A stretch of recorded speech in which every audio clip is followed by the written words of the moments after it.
Introduction. Since the beginning of time, in our hopes of fully enjoying love's rewards, human beings have struggled to understand its mysteries. By the time I was 20, it had already become apparent to me that there was more to this thing called love than met the eye. I mean, the falling in love part, going from butterflies and sweaty palms to passion and euphoria in what seemed like an instant, was pretty easy and amazing. But it was the staying there and making it work part that was already tripping me up. I just didn't get it. Wasn't loving someone supposed to be fairly effortless? I wondered. Was there something I was missing or not getting? Was there something I was doing wrong?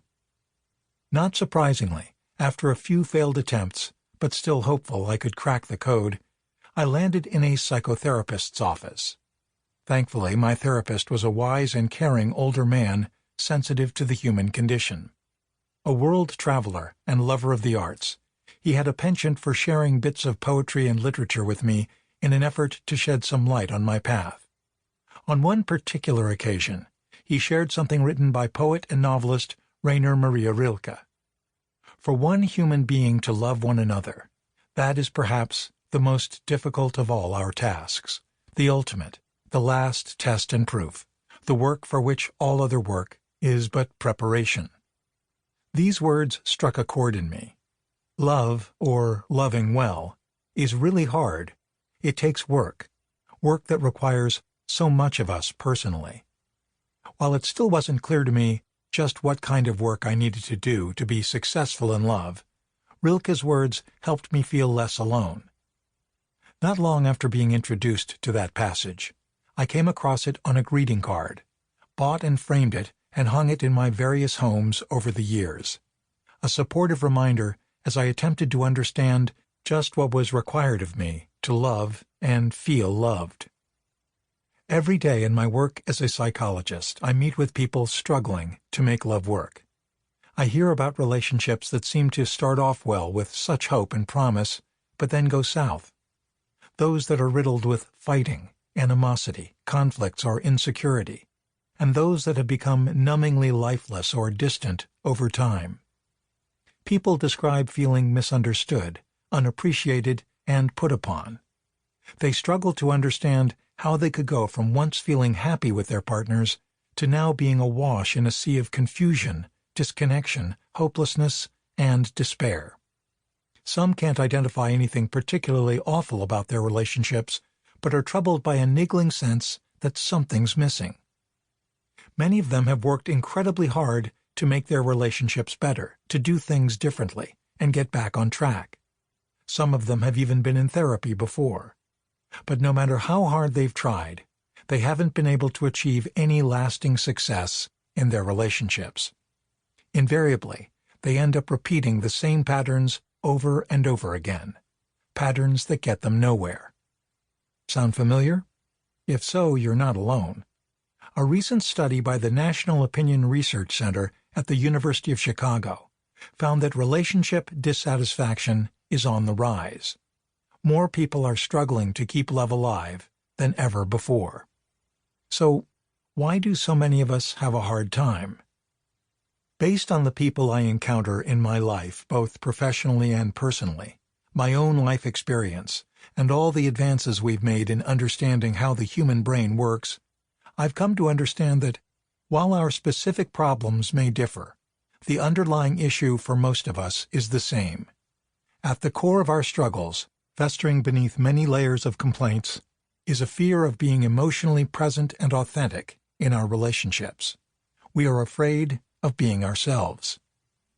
Many of us are afraid to open up and step into our romantic relationships in a more honest and revealing way.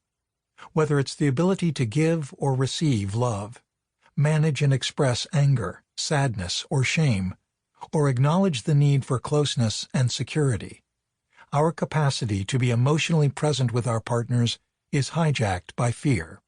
And it is fear that is keeping us from having the kinds of relationships we truly desire. But why are we afraid of being emotionally present and authentic in our relationships? The short answer is that our adult brains are still operating on wiring that was established in the first few years of our lives. Wiring that informs us how to be and, equally important, how not to be in the world. For many of us, this wiring is outdated and not applicable to present-day living. As the science of attachment has shown, early childhood experiences with our caregivers shape our emotional development and leave lasting imprints on the neural circuitry of our brains. When our caregivers are emotionally open and reliable, we develop the ability to balance and make good use of our emotions, calm and soothe ourselves, and emotionally relate to and connect with others. We develop a capacity to be emotionally present and engaged, essential components of healthy relationships. However, when our caregivers react negatively to our emotional needs, for instance, become frustrated when we feel afraid and need their reassurance, withdraw when we feel hurt and need to be soothed, or admonish us when we're angry and assert ourselves, we learn to fear expressing ourselves. Instead of feeling emotionally safe to explore our relationships with our caregivers in a way that fosters learning and growth, we become anxious and hold certain feelings back, adjusting our behaviors to avoid the danger of disconnection from our loved ones. In short, we suppress the feelings that threaten our sense of safety and security with our caregivers and amplify those that please them, and thus allow us to maintain some degree of connection. Over time, our potential to manage and express our feelings is compromised. Our emotional range becomes constricted, and the emergence and expression of our core self is thwarted, boxed in by the emotional parameters we had to adhere to as children. To make matters more difficult, these powerful lessons about emotion and connection are stored in the parts of our memory that are outside of our awareness. That is, they operate on an unconscious level and guide our behavior without us even knowing it. Left unchallenged, they persist into adulthood and directly affect the ways we respond to our feelings, how we perceive and interact with our partners, and what we reveal or conceal of ourselves. Instead of having a flexible repertoire of relationship skills, many of us enter into the world of adult relationships emotionally ill-equipped and conditioned to react in ways that might have been useful at one time, but now thwart real connection. Consequently, when certain feelings or needs arise in our present-day relationships, we react defensively, as though we're in real danger. We do everything we can to achieve some sense of safety. We develop patterns of being in the world that cover up what we truly feel inside. For example, instead of openly sharing how we feel or asking for what we need, we blame, criticize, or get demanding with our partners. Or conversely, we shut down, detach, and act as if we don't care, when deep down underneath the layers of our defenses, we really do care. We turn our partners into our latest remodeling project, or we try to mold ourselves into something seemingly more acceptable. Anything to feel internally and externally safe in the world. While our childhood threat of danger no longer exists, many of us unknowingly continue to respond to our emotions, relationship needs, and desires as if they're dangerous.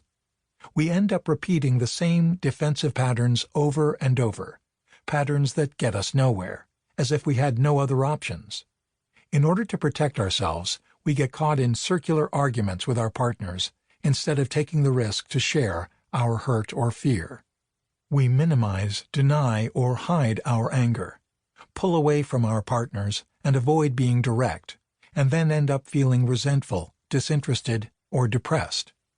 Or we fail to express the fullness of the love in our hearts, and then can't understand why our partners complain about feeling frustrated, alone, and unsure of our love. Instead of loving like we really mean it, we move ahead on autopilot, at the mercy of our old brain wiring. Without a clue, we wonder why we're having such a hard time, why our relationships aren't more satisfying, and why we don't feel more connected. We ask ourselves, is this as good as it gets? Only when we recognize and attend to what's going on inside of us, and find the courage to open up and be fully present with ourselves and in our relationships, only then Can this picture really change? Been there, done that. I say this to you from a very personal place. My nervous system was shaped by my early experiences with my parents, both of whom had a fair amount of conflict and anxiety around emotion and connection. Despite their best efforts and love for me, neither was well equipped to help me or my sisters to develop the best internal roadmaps for navigating emotional connections. My early adult relationships were certainly a testament to this less than ideal conditioning. While my relationships would start off well, within a matter of months they'd become challenging in all too familiar ways. They'd go from a sense of playfulness and willing discovery to a place where I found it harder and harder to get emotionally in sync and feel as though my partner and I were on the same emotional page. Our interactions were often fraught with tension, and conflict always seemed to be right around the corner. I found it difficult to hear and trust my true feelings. Frequently, I felt insecure and unsure. For instance, I'd feel angry or disappointed inside about something that happened between us, but would then doubt myself, talk myself out of it, and avoid addressing the matter directly, not realizing that the feelings continued to live on somewhere inside of me, coloring my experience. Shared happiness was fleeting and not deeply felt, quickly short-circuited by a fear in me of what might happen next, such as that I'd say or do something wrong and mess things up. Although I longed for a sense of closeness and connection, when time alone together with a partner came, I felt restless and found it difficult to be still, to arrive, to be fully present. I didn't realize how anxious I was under the surface, how much fear was pulling the strings and affecting every move I made. Instead, I racked my brain to figure out why it was so challenging. I read a ton of articles and books on relationships and diligently tried to follow their suggestions. I talked about it ad infinitum in years of psychotherapy. I even wrote my doctoral dissertation on fear of intimacy in relationships. Yet no matter how hard I tried to understand and do things differently, I'd continue to slam into the same walls. I'm not sure how much longer I might have gone on this way, but thankfully my journey brought me to the office of a psychotherapist who worked quite differently from what I'd previously experienced in therapy. Instead of trying to figure out what was going on in my head, we focused on what was going on emotionally inside of me. To my surprise, I discovered just how difficult it was for me to be present with my feelings, especially with someone else. While my previous work in therapy helped to illuminate some of the ways in which I'd been impacted by my attachment experiences with my parents, I began to see how the repercussions of that early learning were showing up in the here and now, activating my nervous system, pushing me and pulling me in different directions, and causing me to react defensively. On a deep, unconscious level, I still expected that something bad would happen if I really opened up and expressed myself.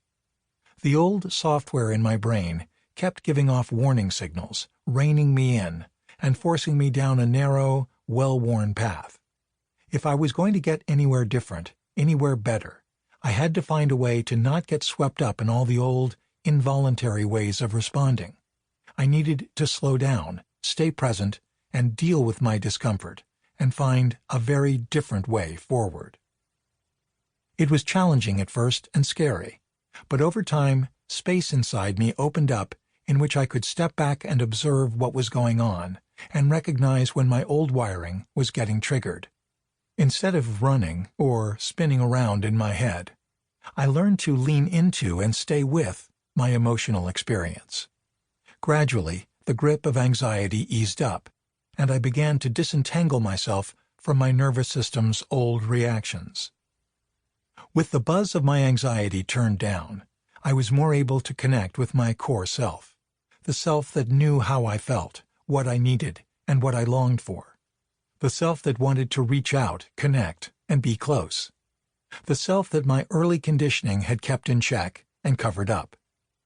Over time, I found the courage to open up and express my truth and try new ways of relating and connecting with others, ways that felt more aligned with who I really am and how I wanted to be. I see now that this was the work that I needed to be doing, the work that had eluded me for so long. I was learning a new and more authentic way of being with myself and with others, a way that would ultimately enable me to have the kind of relationship I truly desired. I no longer had to be a prisoner of my past. Neither do you. Something new. The main reason that our efforts to do things differently in our present-day relationships don't lead to lasting success is that, unbeknownst to us, the old wiring of our brain is running the show. No matter how hard we try to change our behavior, no matter how much we practice our listening, communication, or conflict resolution skills, if we're not aware of what's going on behind the scenes, sooner or later our nervous system gets activated, and we're up to our old tricks again, no longer in control. The bottom line is this: no real change in how we operate or interact can happen until we recognize and learn how to manage what's going on inside of us. Fortunately, in the last few years, great advances have been made in the field of neuroscience that have changed our understanding of how the brain works, develops, and changes.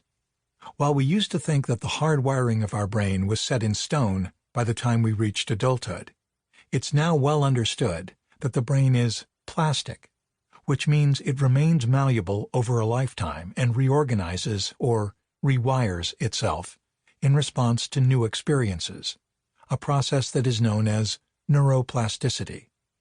What that means is that we can change the way our brains are wired. You may be wondering how this is accomplished. Well, we can't keep doing the same thing over and over again, as that won't lead to change. That will only reinforce what we're doing already. We need to do something different, something new. We need to have the kinds of experiences that will grow our capacity to be emotionally present with ourselves and others. The kinds of experiences that will help us to develop what I call emotional mindfulness. Emotional mindfulness applies the basic principles of mindfulness, or moment-to-moment awareness, to our emotional experience. Simply put, it's about attending to, being present with, and making good use of our feelings, both with ourselves and with others. Practicing the skills of emotional mindfulness changes the way our brains operate.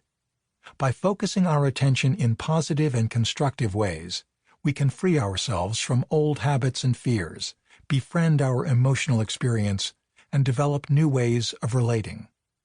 Rather than suppressing or acting out, we can find a balanced way of being with our experience in which we can abide and work with what's inside of us and engage with our partners in healthier, more meaningful ways. Cultivating the skills of emotional mindfulness isn't just a good idea. It's now empirically proven to alleviate distress, optimize functioning, and improve our overall mental health. Following the publication of my previous book in 2009, Living Like You Mean It, Use the Wisdom and Power of Your Emotions to Get the Life You Really Want, the emotional mindfulness-based self-help approach that I introduced there and draw from in this book was used as the basis for research conducted through Linköping University in Sweden. Several studies in which participants read about and practiced tools to develop emotional mindfulness found it to be an effective treatment for anxiety, depression, and social anxiety. Pretty cool, huh? In addition, the benefits to our relationships are numerous. In fact, as renowned relationship expert John Gottman suggests, the better a couple is at understanding, honoring, and working with their feelings, the more likely it is that their relationship will be successful and endure.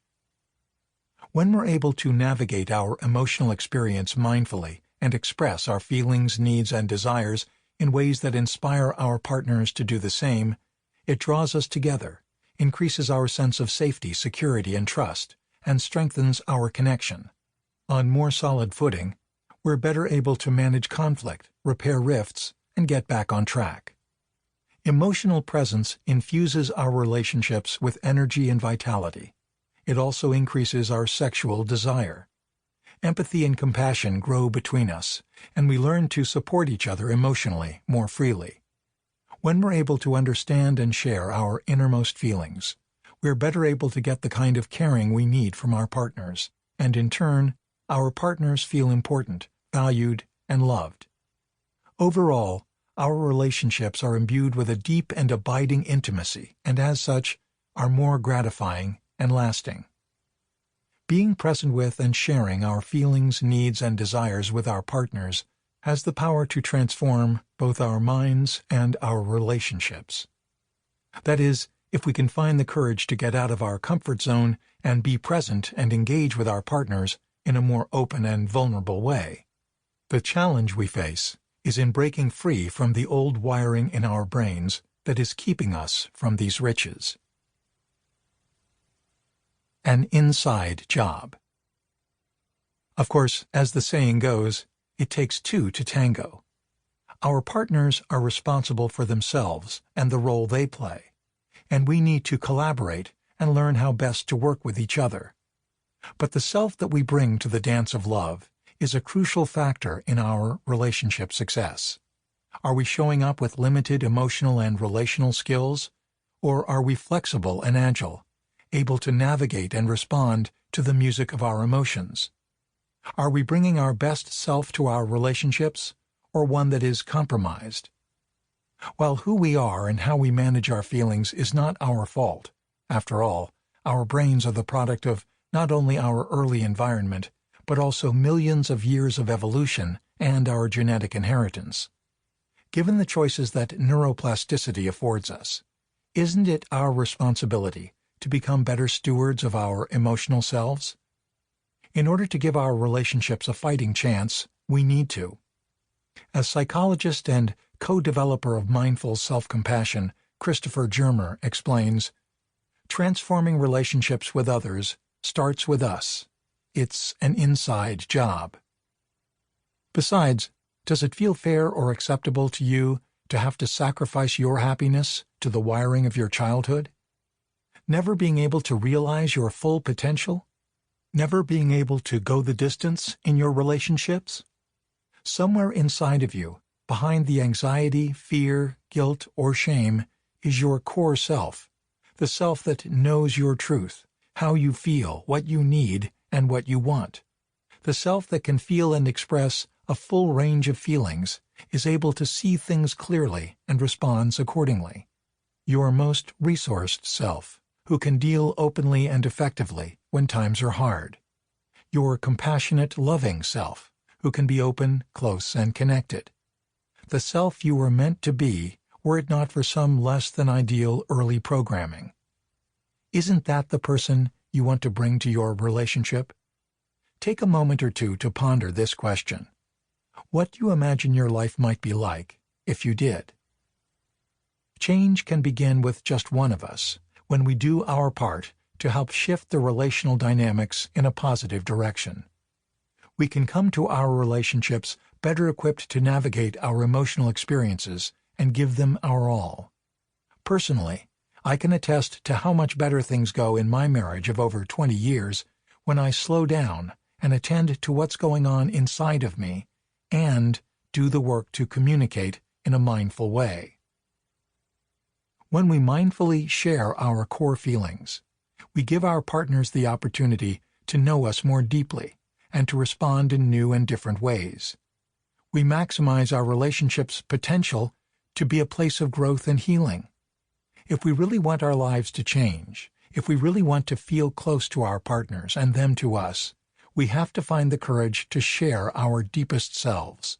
The sadness we feel when hurt, the anger we feel when wronged, the vulnerability we feel when insecure, the love we feel when we care deeply, and the happiness we feel when we're loved in return. Now, I'm fully aware that it's hard to try something new. Venturing out of our comfort zone can be anxiety-provoking. When I started to be more open, and hence more fully present in my relationship, it was quite a scary prospect for me. I wasn't really sure how it would go, and at times it filled me with fear. But it got easier.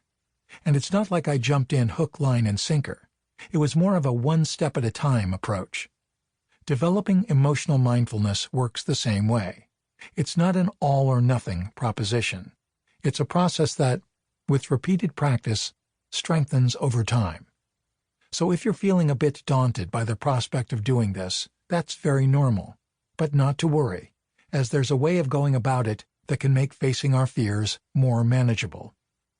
The solution lies in finding a way to reduce your internal distress enough so that you can get some distance from your embedded patterns of behavior and begin to give both being with your feelings and expressing them a chance. And last but not least, you don't have to do it alone. I'm going to help you. About this book. For over 20 years, I have practiced and taught an attachment-based, emotion-focused model of psychotherapy developed by psychologist Diana Fosha called Accelerated Experiential Dynamic Psychotherapy, AEDP. Hardly a day goes by in which I'm not deeply moved by the power of AEDP to help people break through the barriers that have constrained them and experience a deeper level of emotional intimacy in their lives. I'm writing this book because I want the same for you. I want to help you free yourself from old constraints so that you can bring your best self to your relationships and have the relationships that you really want. Drawing from my practice of AEDP, I'm going to share with you what I teach my clients every day, a proven 4-step approach to overcome fear and connect more deeply with yourself and others.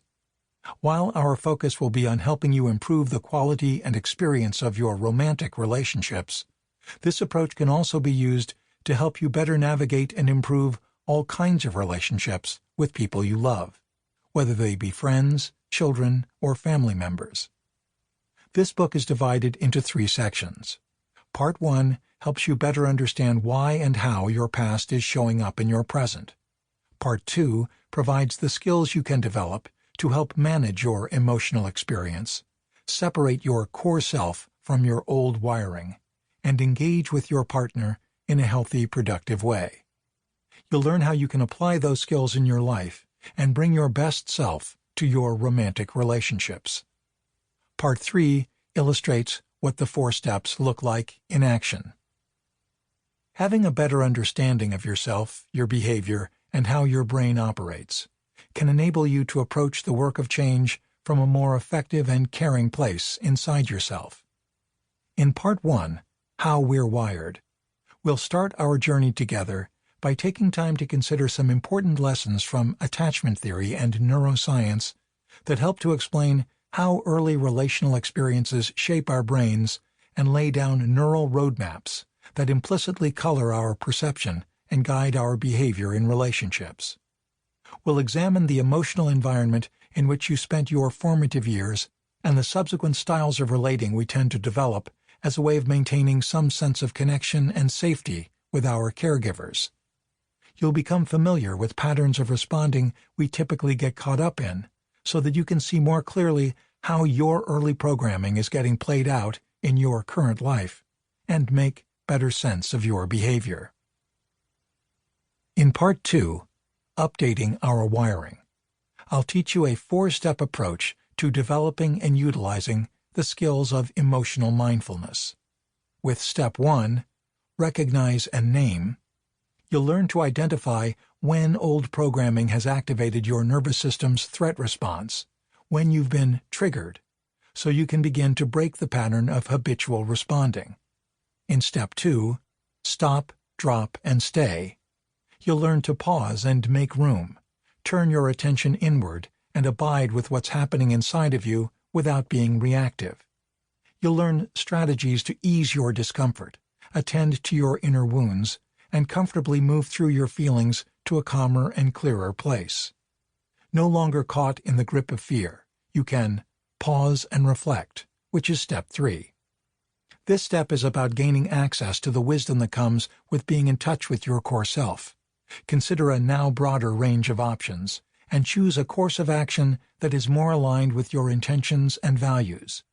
Lastly, in Step 4, Mindfully Relate, you'll learn how to manage the anxiety that comes with opening up in a new and different way, stay centered and present, and express your truth in a manner that will maximize the likelihood of you being heard and received. All of the chapters in this section include a variety of simple tools and exercises designed to help you develop and strengthen a new way of being with yourself and others. As with any skill, the more you practice, the better you get. In addition, we'll explore the ways in which you can use the skills of emotional mindfulness to turn your relationship around and get back on track. For instance, you'll learn how to maintain emotional balance when engaging with your partner, especially when the going gets tough, so that you can see yourself more objectively and respond more effectively. I'll teach you how to recognize and get beyond your partner's defenses so you can avoid getting caught in old dynamics, open to a broader range of options, and explore healthier ways of relating. You'll also learn how to receive the good stuff that comes your way more fully, gratitude, encouragement, and love, and how to make better use of your innate capacity for empathy and compassion to deepen your connection. In Part 3, Rewiring in Action, we'll visit with 3 people, each with a different attachment style, and take a look at how they work the steps in their lives.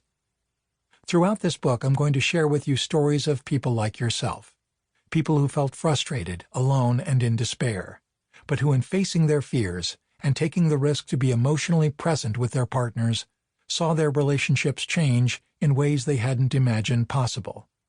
My hope is that you might recognize yourself in some of these stories and feel less alone, that you'll realize that the same can happen for you, and be inspired to give it a try. Mostly, what I want you to know is that with the right tools and regular practice, real change can happen. The capacity for healthy, loving connections is inside all of us, just waiting to come out.